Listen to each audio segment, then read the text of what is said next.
celebration is so important for keeping teams happy and also keeping the company delivering. Mary has done the very important work in oncology, helping work out the best treatments for cancer. She's run product for that company, tens of millions of turnover, consulting for that company. We are motivated by money, but we're also genuinely motivated in the moment by people appreciating what we do. Mary. But is there a point where we shouldn't just be praising someone for doing their job? Celebrate all the time. Take every opportunity, and to do it in big ways and to do it in little ways every day. Hello, I'm Chris Lisserman and welcome to Sparks, a series by Interactive Workshops. From how to spark team building, to how to spark culture, to how to spark very easy travel, Jonna. Places that just have options. You could walk, you could get the bus, jump on the tube. Love easy travel, Chris. I actually drove to work today. Did you? Yeah. I thought, I'm going to just take the car. And so I just got on my big fat Volvo and drove in and parked in my executive parking space. I felt really good about myself, actually. Yeah. And you'll walk another time, so you don't need to feel too bad about the planet. Yeah, I've got a board meeting tonight, so I thought, might need to drive home late. Yeah. After a meaty dinner. Got to be done. And, Jonna, we've got another guest. So excited, yeah. It's great to be back on the pod, and it's great to have our guests with us. I'm going to briefly introduce Mary. So, actually, established family friend and friend of the podcast. One of the few people that actually listens to the podcast, because she told me that she'd been listening to it while she was driving around the Cotswolds. And she'd listened to it with her kids, which is incredible. And Mary actually has also been a client of Interactive Workshops during her extensive career in pharma. And when I say pharma and Cotswolds, it's pharma with a PH, not an F. It's not Jeremy Clarkson. Pharma as in pharmaceuticals. Yep. And Mary has done the very important work. I know we're a fun podcast, we have a lot of jokes, but Mary's worked extensively in oncology, helping work out the best treatments for cancer. And she's been an expert in the impact of blood and things that happen to your blood. I remember that. And she's also worked, she works extensively in pharma, been part of an incredible company that's been through 3 or 4 acquisitions, been massive in America. She's run product for that company, tens of millions of turnover, consulting for that company, millions of turnover, and worked for another small consultancy company, not unlike Interactive Workshops in size and scale. But more than that, is just an absolutely brilliant person. One of the best people that I've ever worked with, met, hung out with. We've actually been on holiday together. We went to France where we got told off for not wearing the right kind of swimwear to the swimming pool. Yeah, easily done. We've had beach fires and camps, and also we've ridden horses together. And Mary also helped me get through the dating phase, propose to my then girlfriend, and get married. So I really do owe her quite a lot. Wow. Okay, that saved the best accolade till last. Yeah. Mary, over to you. Huge. Thank you for that, Jonna. It's been such a privilege knowing you over the years. It's good to celebrate, isn't it? It is really good to celebrate. Yeah, it's good to celebrate. Live and breathe celebration. Yeah. And particularly because we're going to talk more about how to spark celebration in this episode. We're going to talk about successes, how we celebrate them, should we celebrate them, when should we celebrate them. Chris, I'm so happy. When I looked at the notes, I thought it said celibate. That's more difficult. That's going to be a tense show between us. Yeah. So we're going to get into this. But before we do, Mary, from your side, tell us a little bit about you, your career, some highlights maybe. Oh, yeah. Well, Jonna said quite a bit about it. But lots of years working for a very big company, running different pieces of the organisation, moving from product to consulting about 10 years ago, and switching domains, always within healthcare, but from market forecasting, primary market research, and then latterly to social analytics, which has been interesting. And all the way through, celebration is so important for keeping teams happy and also keeping the company delivering. Why is that? Because sometimes I think celebration is underrated, but you're saying it's key. Why is that? Oh, gosh. Well, I think a couple of reasons. I think it's partly that to keep your team engaged, you have to celebrate what people are doing well, obviously. But also, I think if you want, in any business, there are things that you want to encourage and there are things that you want to tweak or change or grow or do better. And I think if you can identify those things, then you can choose to celebrate the things that are aligned with what you want to do differently. So real intentionality around celebration can help you grow your business. Jonna, how do you celebrate? Well, I'm thinking back to the times that Mary and I have spent on the beach digging sandcastles, and what I'm hearing is that you can celebrate the things you want to divert the water into. You know when you're digging on the beach in the summer and you're trying to get a stream, you dig a little bit and then the water goes in that direction. So you can use celebration as a lever and say, this was outstanding, and keep reinforcing that, knowing that that's where you'd like more and more of your company's momentum and energy to go. Is that what you're saying? It's Absolutely. like a strategic approach. Yeah, really, totally. Intentionality around what you're celebrating. And give us some examples of the things that you've done. I remember you telling me about gathering together on a Friday afternoon to celebrate someone who'd done something excellent as a ritual. Yeah. Well, I think really key is to celebrate all the time, take every opportunity, and to do it in big ways and to do it in little ways every day, and to do it up and down the organisation. So, yes, some examples. Well, I think, so the obvious ways that I think many companies celebrate are you set a target, like a sales target, and you celebrate the winner. And you might celebrate that on an annual basis, and you might go away somewhere to an annual sales meeting, and it's a great big thing with lots of build-up. But and that obviously has its place. But I think equally important when you're building a culture of celebration is to celebrate little and often, and to create spaces for celebration. So I think if you create a structure that you're and create space for celebration, then you will fill it, you'll make it happen. An analogy, I think, is a teacher.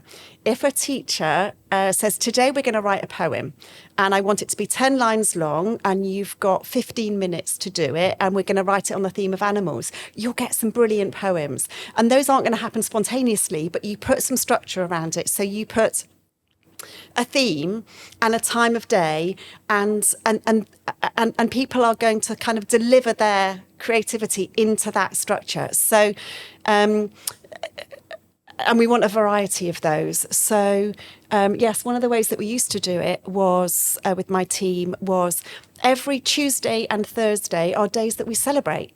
And for this season, we're going to celebrate innovation. And I might lead the way in celebrating something that I've noticed, and then I wait. And other people will fill that gap with things that they want to celebrate that they've seen their colleagues do, for example.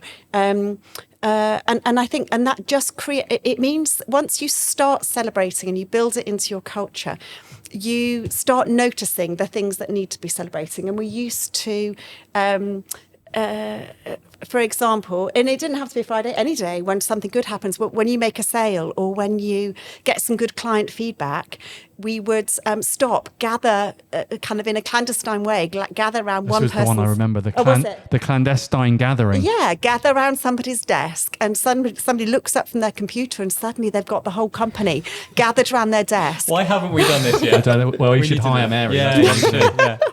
Head of clandestine gatherings. Yeah. And then just one person can say what we're celebrating. That is brilliant.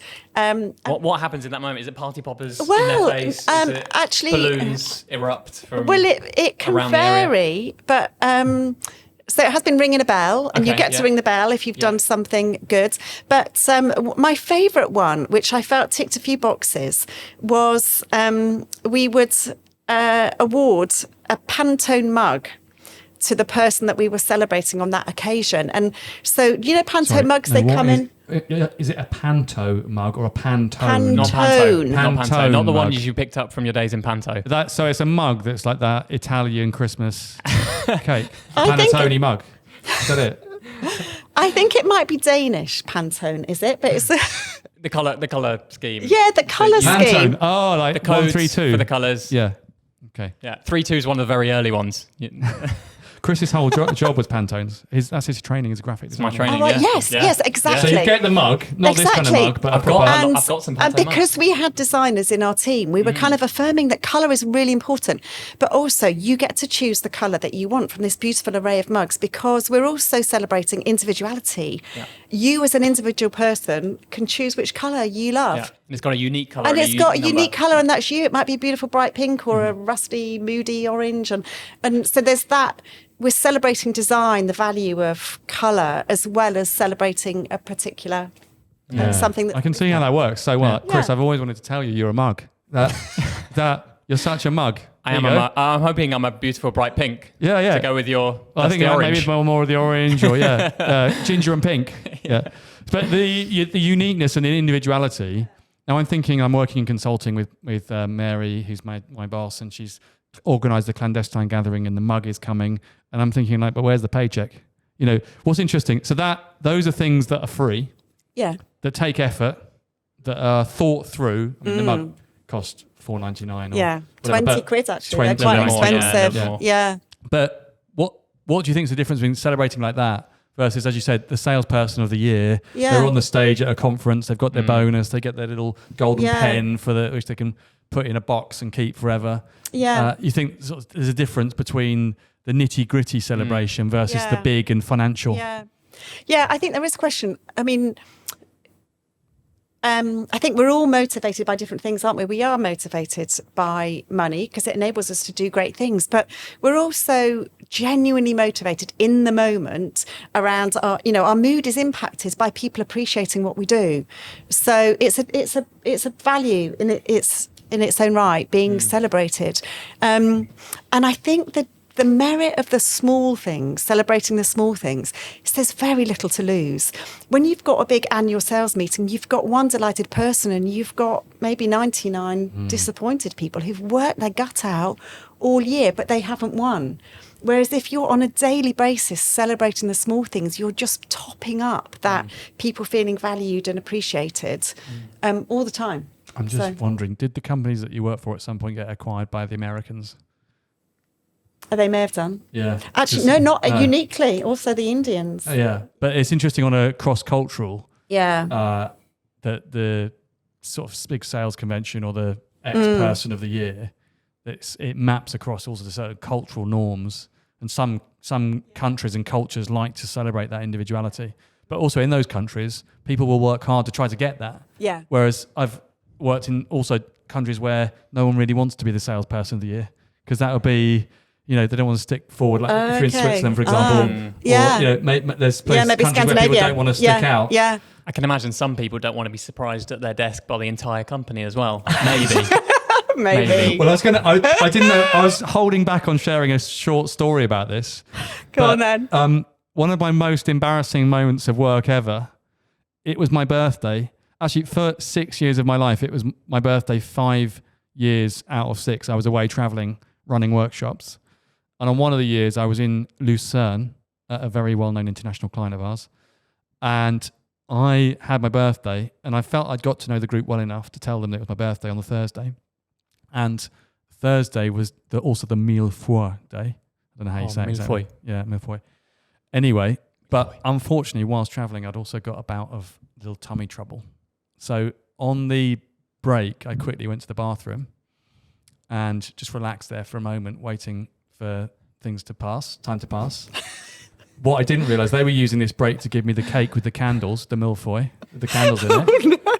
So their timing was to give me that celebration at the start of this coffee break, but their candles had burnt down considerably, and there wasn't really anywhere else I could be apart from the bathroom. Yeah. And so I kind of got back from kind of trying to discreetly go to the toilet, which is not something that you really normally fanfare, to arrive back to some quite burnt down candles and a group of people shouting happy birthday. But I think everyone knew that where I'd been. I felt so ashamed. But the celebration I remember, but the guilt, the sort of shameful feeling was worse. Yeah. There's particular ways that we maybe don't want to be celebrated, aren't there? But other certain people don't want to be made a beacon out of. Yeah, they don't want to fuss. And but if it's birthdays or work successes, I think even though they don't want it, we should. Do you agree, Mary? I think even though they don't want the birthday celebration or they don't want you did a good job, we probably should. Do you think that sounds right? I definitely think that. You think we should? Yeah, I definitely think we should celebrate it. Yeah, and I think we should not just be celebrating successes, so a thing that you did well, but maybe celebrate this person's approach to work, for example. I'm thinking I could do that with Chris. You've made a fantastic podcast. Thank you, Jonna. You've put in so much. You've written the script, and you've hired the production team. You've bought the microphones. You've got the guests, and I just wanted to honour you with this can of dash water. Oh, great. It's the newest flavour. There's only one choice of Pantone. It's limes. Is that limes? Oh, Yeah. well, thank you. I want to try and record the noise of this. Oh, you shouldn't have, because I don't like the limes flavour, but... Oh, it doesn't matter. I'm going to celebrate you anyway. Oh, but I think he's doing a really good job as a host, though, don't you, Mary? I think he Would you like really that, Mary? is. Would you like that? Yeah, he's So very he's nice. trying to avoid the celebration. No, you can't not have it. You've got to It's take fine. it. It's fine, Jonna. You've got to accept Sam, it. do you want it? You've got to accept that you're doing a brilliant job, and we want to celebrate, Chris, don't we, Mary? Yeah, we do. Yeah. And it's also not just about Chris feeling better about himself or feeling praised. It's also about teaching the whole team to be looking out for the good. Yeah. Yeah. We actually have it in our Slack channels. Yeah, do you? We Yeah. have Friday Yeah, shout-outs. Friday. I We saw do it. Friday Friday Yeah. shout-outs. shout. How did you see that? I Friday saw it because Reuben got a couple. Did he? Yeah. Friday shout-outs, but that's something that I started to try to, I think even in the pandemic, it was like, we need to try and recognise. And I'm so pleased when it happens when I'm not there, which is my judgment of if I've done something well or not. If it happens when I'm not there, I've done it well enough. But now it becomes it's a very, I'm concerned it might cut into our utilisation and our overall profitability because there's so much time taken into Friday shout-outs. But it couldn't be invested in anything better as it's pretty much the best thing we could put our energy in is to encouraging other people and validating and thanking. Yeah. And I'm also a big believer that the non-financials are more powerful than the financials. If you give people financial rewards, great, but they also start to expect that and resent it if they don't get it. But the free stuff that you give, which may be words, love, TLC, a meal out, a trip, Often means more. it means more. Yeah. Time, your time. Should we go for a walk around the park for an hour? I haven't seen you for ages. Yeah. That from your boss is validation. Yeah. Versus, should we have a meeting to get an update? Yeah. Is this work? It's reminding me of one of the things that we bring up a lot on the podcast, which is thinking about what the other person wants. Yeah. So thinking about what the other person wants. How do they want to be celebrated? Yeah. Maybe we should celebrate them even if they don't want to be celebrated. But what is the best kind of celebration for them? What will make them feel like they're being validated? Publicly validate them and give them a can of lime dash water. Give them their least favourite flavour of lime. They're really your least favourite? Yeah. What is wrong with you? Maybe cucumbers is worse, actually. That's literally the best thing I've ever tasted from dash water. I think I've drunk so much of the other flavours I've become immune. Have you become immune? Is there any medical validation for that, Mary? Is there some kind of... Not that I'm aware of. Can you become immune to the taste of dash water because you've drunk the same flavour too many times? I don't think you can. I do actually want to ask, is there a kind of filtering we should be doing with celebrating success? Because I love celebrating, I love praising people, I love that feel-good factor of letting someone know they've done a good job. But is there a point where we shouldn't just be praising someone for doing their job, doing what's in their job description? Can I ask the question a different way? Ask the question a different way if you like. It's the same question, but it's almost like the other side of it. If only there's an expression for that. But I think it can be confusing for people. I've experienced this. People are not performing, and when you try to bring it up, that's about all I've ever done here is people have told me I'm doing great. So it must be that it's appropriate, but when are the times where it's inappropriate, and when is it actually damaging to sort of celebrate at the wrong time? Yeah. But on the other hand, I think it can help with being able to deliver more challenging feedback. If you have celebrated what is genuinely good, somebody's level of feeling loved is high enough that actually when you deliver the more difficult to hear stuff, it's easier for them. Yeah. Do you think? I think so. So you think it lands, they can hear it because they know you care about them? Yeah. And I think especially celebrating something that somebody has done well can take a lot of... You have to think carefully, I think, about what somebody has done well in a given project, because, especially if they're different from you. Because I think we tend to value the things that we do well. And so if you take the time to think, actually, what has Chris done really well about this podcast? It was the preparation that you did really well. I want to celebrate that. So if you're taking time to celebrate what is genuinely unique about what that person has done, that's valid. You're not making it up. That is valid. And then if there is something difficult, because you've named what is true and good, what you're then going to name that is true and not so great, I think it helps it land. Yeah, I was just going to ask for the dash water back so I can do it properly. Thanks. Chris, I really value that you've prepared in so much detail for this podcast. And I know you don't like this, but this is symbolic of that preparation. Okay, I know it's your least favourite colour, but I'd like to put it forward as a kind of icon to remind us of how well you've done in preparing. And that preparation has led to a quality experience for our guests, our users, and for me, your beloved co-host. Right, okay. Well, I'm just doing Mary, my job. Could you present it to Chris for me? Because I can't reach. Our new studio is so big, I can't even touch Chris. Well done. Yeah, well done, Chris. Well, I'm just doing my job, so now I'll expect praise for all the basics of my job. That's your humility. I've got another can for your humility. You're so good at your job, yet so humble. Is this how it should work, Mary? Should I keep celebrating these kind of... Mary said celebrate it all. All of it. Yeah. And also, we're going to build on that. We were just celebrating Tuesday, Thursday, and Friday shout-outs, but we're now going to have Monday to Friday celebration day. Yeah. Every day. Can I also celebrate how much you've been celebrating me by presenting you back with this? I'll drink it. Trust me. Yeah, there you go. That's actually my favourite for you. colour. Yeah. You've been an advocate of celebration. Is celebrating rational or emotional?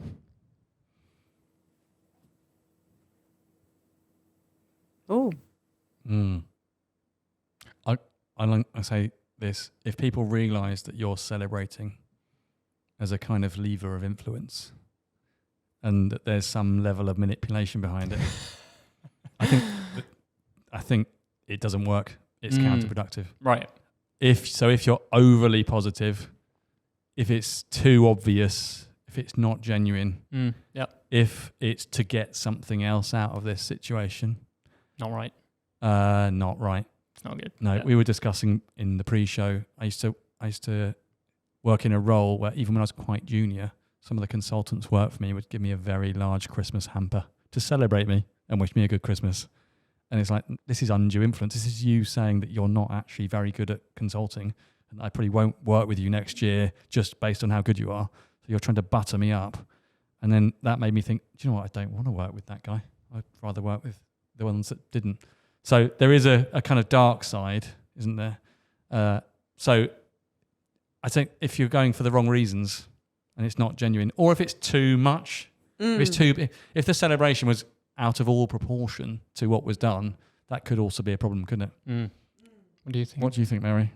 You think just do it anyway? Well, I suppose I think celebration, it's a kind of overflow of gratitude, isn't it? And if we choose gratitude, generally, then the celebration is always going to be authentic because you're celebrating something that you're genuinely appreciating. So you think it's going to be genuine. But what if as part of that celebration, I didn't just get one Pantone mug, I got a whole truck of Pantone mugs. I got a Pantone house and Any colour you want. Name your colour of house. If it's too much, if the celebration, even if it's just out of verbal, proportion. if it's out of proportion, it's the same as if it's misdirected. If you are continuously celebrating someone who's not performing, then it becomes confusing for you and your team. So it has to be thought through. And maybe that's a given to you because you're quite an intelligent person. But I think there's also an indicator there that if you're genuinely struggling to find things to celebrate, then that might be an indicator to you that actually that person isn't aligned with their role. They need some training. Yeah. For example. Yeah. So they may be in the wrong spot. Yeah. Or in a difficult moment. Or actually, it could be that you're not reflecting clearly on what they're doing. You might be missing the things that you might be doing. missing it. Yeah. That's one of my biggest failings as a leader and as a manager is I believe that all the work that is done is all the work that I can see. And all the unseen work. Everything I don't know about, I feel like a small child. I believe it doesn't happen. And therefore I go around saying, oh, that was good, this was good, this was good, well done you, well done you. The actual people who are doing the hardest possible work, I maybe don't even notice because they're so busy working and doing brilliant work that they haven't got time to flag anything up to me or have a sidebar chat about how brilliantly it's going. So I guess there's a little bit of an iceberg model going on as well. Not just to celebrate the people that stick out or the ones that are doing an obvious job, but can you find the ones that are really doing the deep work and celebrate those? Yeah, and the people that are making things look easy, but actually putting in a load of effort to make something work. Yeah. I'm glad you brought that up, Chris. Sometimes Chris? What's that? Chris? Guilty? Making it look easy? Even though you're working hard? Sometimes. Yeah. There's nothing wrong with it. Yeah. But people forget you do that. You work really hard at that. You try to make it look as if you're doing your work well easily without struggle. Yeah. I think there's the analogy, isn't there, of the duck that's gliding along, but underneath. Swan. Any bird Coot. floats on water. Coot. Yeah. Frog? No, frogs are under the water anyway. They're Ruddy duck. Yeah. So you're like that. You're projecting that it's going easy and well. I think there's a professionalism to that, and I think a lot of people are doing that. There's a lot of that going around our workplace. Are you doing that, Mary? Well, I think if you can get celebration going in all directions, you're less likely to miss things, Jonna. So if it's all coming top down, you're only going to see what you see as CEO. But if you have a moment, you're doing it on Fridays where everybody's celebrating everybody else, you're going to hear things that you wouldn't have seen, aren't you? Yeah. That's why I do see. It's funny. Yeah, that's why you. I guess also people don't realise that I read all that and see what's happening And absorb it. But you mentioned if it's all going on top down, but I think I'd like to flag up one other thing. Don't forget to get the celebration going bottom up. I mean, don't the top leaders also need to get that? I mean, I don't know anybody like that. I've never met anyone at the top who needs that. Validation. No. Or celebration. Because, I mean, we're completely, superheroes. We don't need any kind of... the shout-outs on a Friday. Not at all. No. We never need anyone to say we're doing a good job. We don't need any validation. No. Don't need any incentive. Don't need any reward. Presumably you just have a we've got knowledge the office, of that. We're top there. We know how good we are. We're there. It's all about the title, really, isn't what it? What about celebrating upwards, Mary? How did you get that to happen? Did people celebrate you when they worked for you? Did they? As much as you'd like.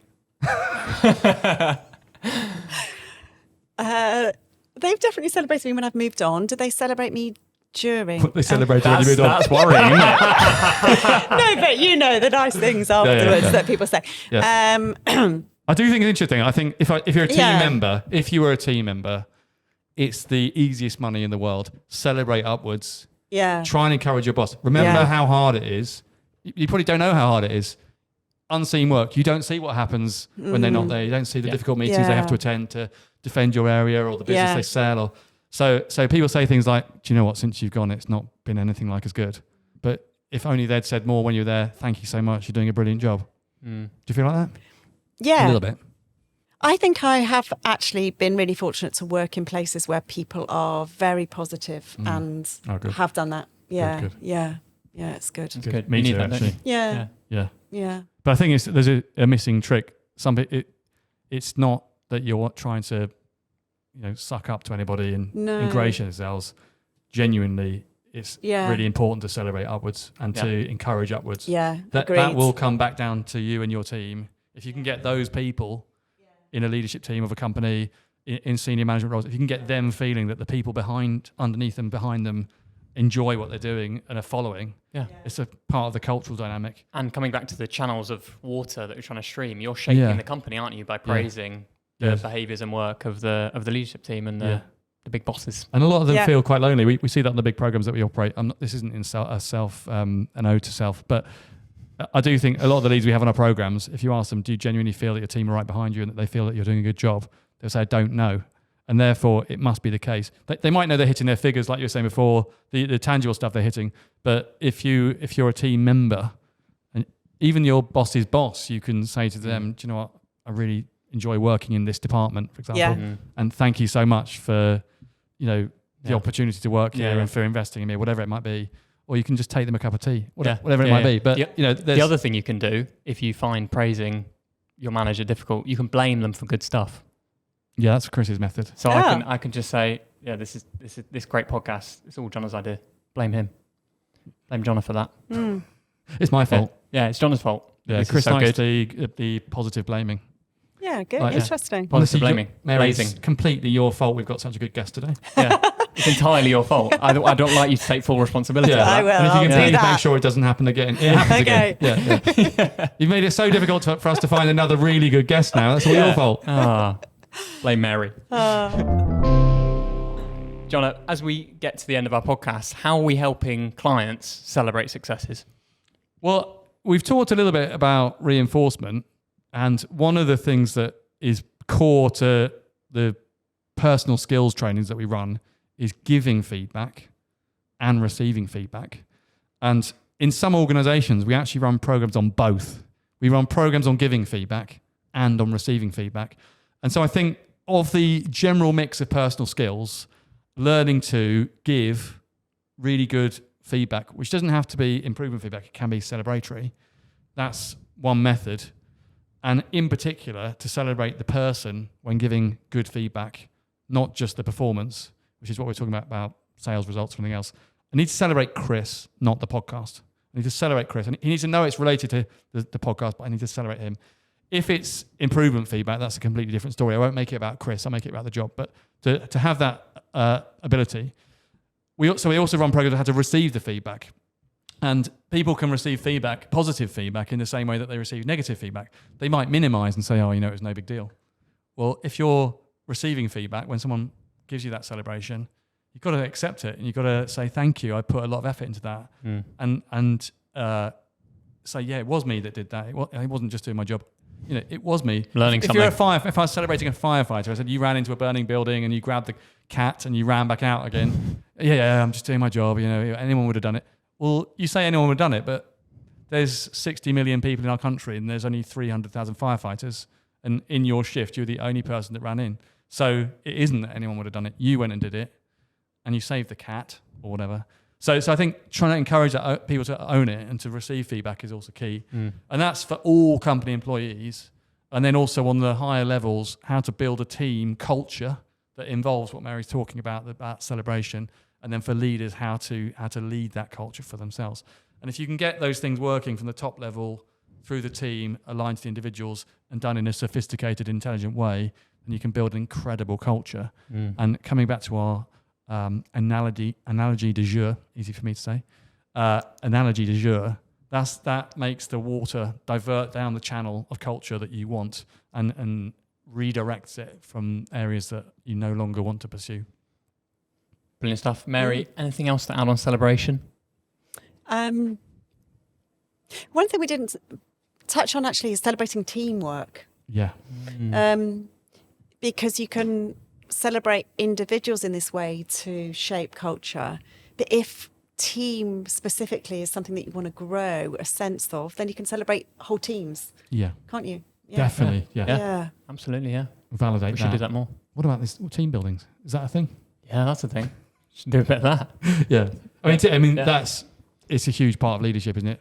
How to not have the leader be celebrated, but how to build up the team. Yeah. Great. I think we're running out of time. We are.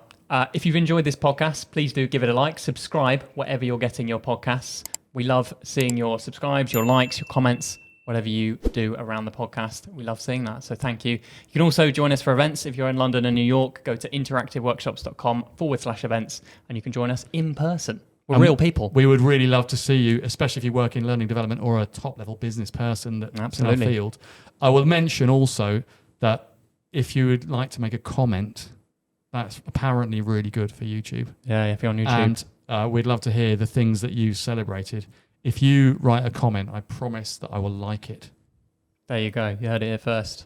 Jonna is going to like those comments. Thank you, Mary, for joining us. You've been a brilliant guest. Pleasure. We celebrate you. Thank you. Mary. Yeah!